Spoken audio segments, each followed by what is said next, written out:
G'day guys, Rob here and welcome back to Rob's Model Cars.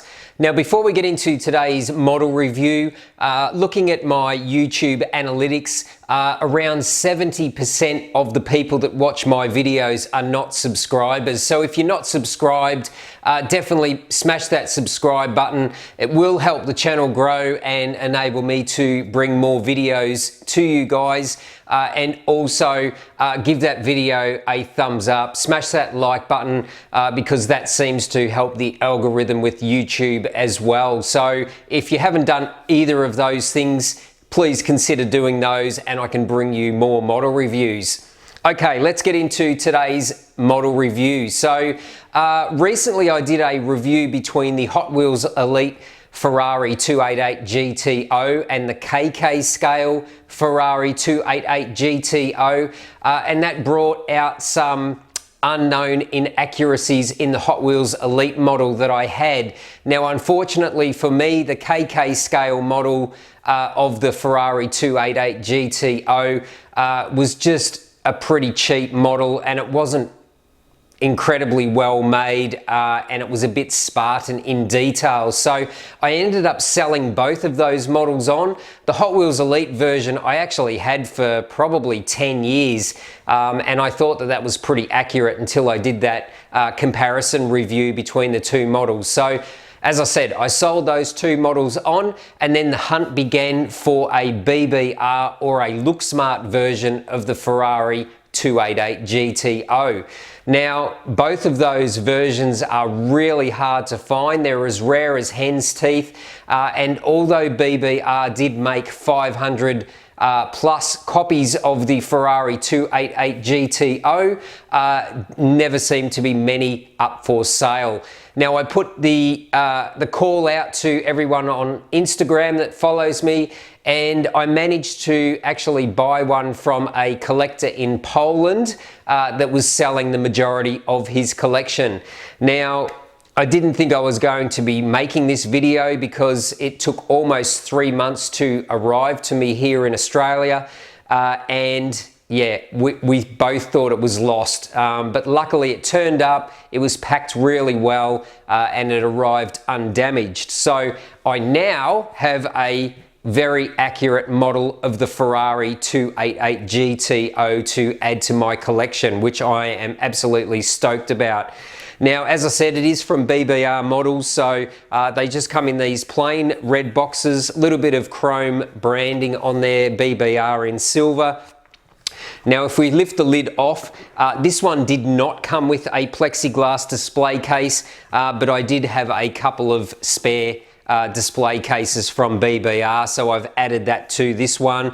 And this is the Ferrari 288 GTO by BBR Models. Now, this is a sealed resin model. I did actually, I was offered a amalgam version, but I didn't really see too much difference between the two models, maybe a little bit finer details, but I think the amalgam models are just way overpriced for what you get in the 1/18 scale versions, that is.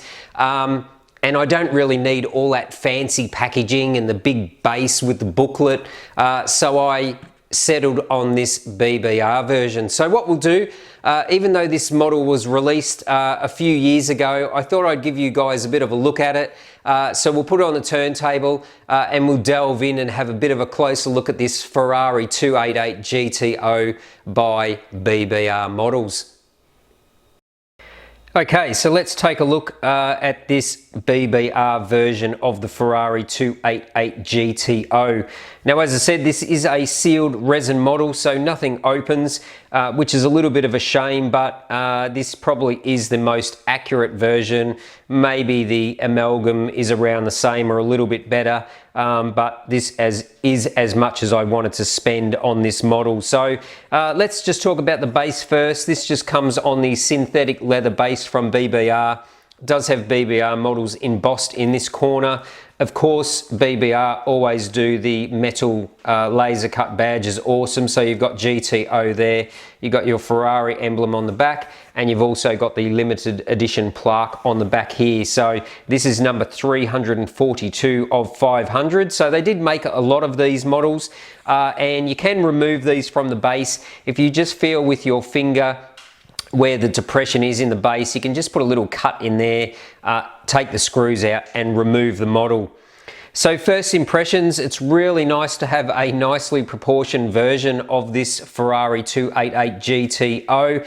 And as usual, even though this model is a couple of years old, the paint quality is still very good. Not quite as good as the newer BBR paint jobs. I feel that they are much better on the newer models, but still, no flaws in this paintwork, and the application is actually pretty good of this Rosso Corsa red paint finish, as you can see.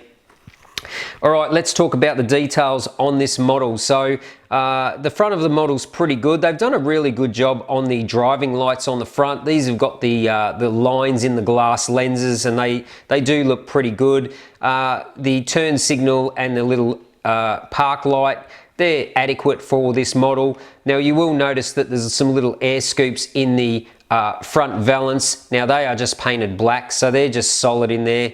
I guess they cut a little bit of a corner there, not putting mesh in behind there. And you've just got your older style slatted or egg crate grille in the front. So not too bad to be expected for this particular model. Now it does have one of BBR's beautiful little embossed 3D Ferrari emblems on the nose, and one of the reasons why I bought this BBR version instead of the Look Smart version is actually the vents that run in the hood. Now these are actually open, not that you can really see anything in behind there, but the Look Smart version, these are sealed, so that was a bit of a deal breaker for me. Now it does have the good proportions, the nice Coke bottle flared out fenders on this particular model. I don't have the KK scale anymore to compare it to, but I know from looking at a lot of pictures, this is a lot more accurate, this model. Now you do have your Scuderia shields on the side of this model, and you've also got your little orange turn signal indicator on the side as well. Of course, with these older Ferraris, you do have the black body line stripe that runs through the body.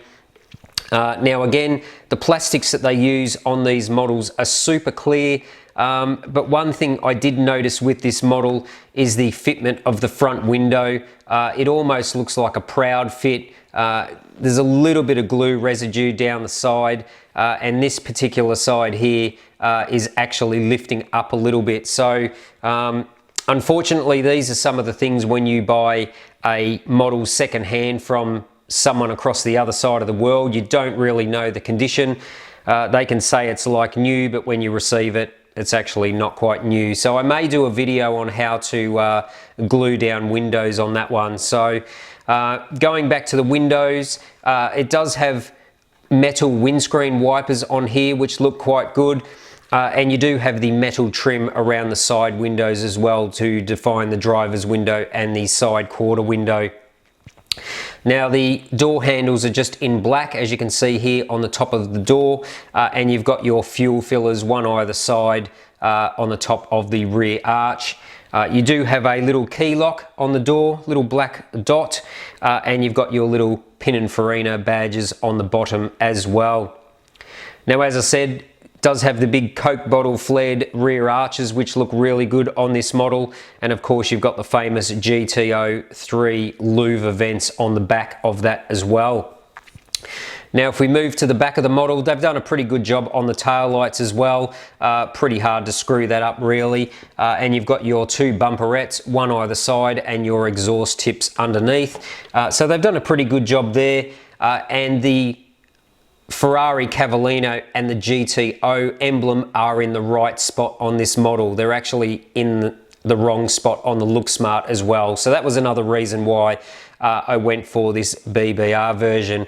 But other than that, as you can see underneath the car, There's not a lot of detail. Of course, you can see the silver gearbox hanging out underneath, and they do actually use a couple of metal rods, I'm assuming for the oil cooler lines for the gearbox. Now that's something that I saw on the amalgam model, that they look like they were just cast into the gearbox part and painted gold. So another reason why I didn't go for the amalgam version. So overall, as I said, the details look pretty good on this model. It looks pretty accurate for a Ferrari 288 GTO, just showing a little bit of signs of wear, especially with the lifting front windows. So that will be a pretty easy fix, just to glue that corner down. They've done a pretty good job on the side mirrors as well. And as always, BBR use nice reflective material in behind the mirrors as well. Now, if we have a look at the engine cover on this model, this is another reason why this looks a lot better than the KK scale version. The actual rear window proportions are much more accurate on this model. The KK scale window was too tall, so this looks a lot more accurate. And of course, you've got your louver deck lid of the engine lid, and you can actually see the intercoolers underneath and the top of the engine. As I say, pity it is a sealed resin model, but at least you can see some of those details through the louvers. So pretty good there, and you've also got the chrome Ferrari badge on the lip at the back as well.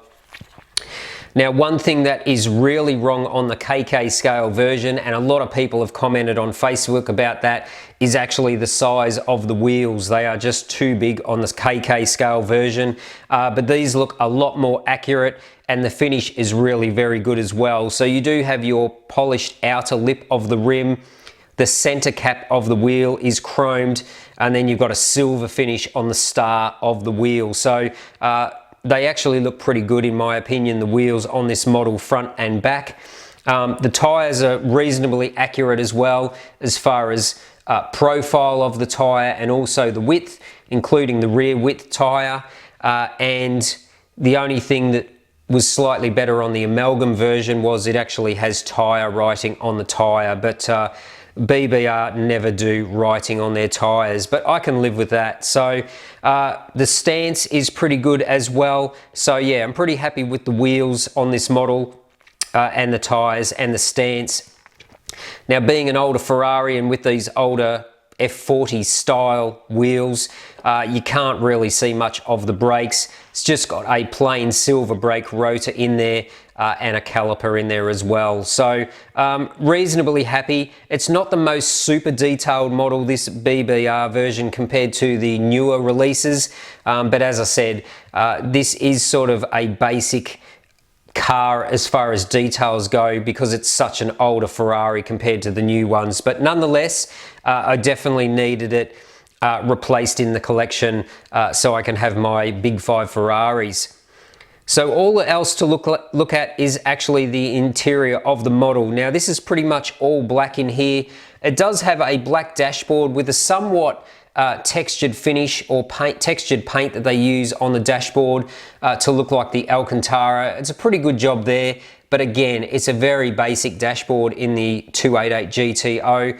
And they've done a pretty good job on the instrument decals, the center gauges in the center console, or the center of the dashboard, I should say. The steering wheel's reasonably detailed for its older age, but you do have the gated manual shifter in there as well. Hopefully you can see that. I will do a closer look video of this model as well, so you can actually see the finer details.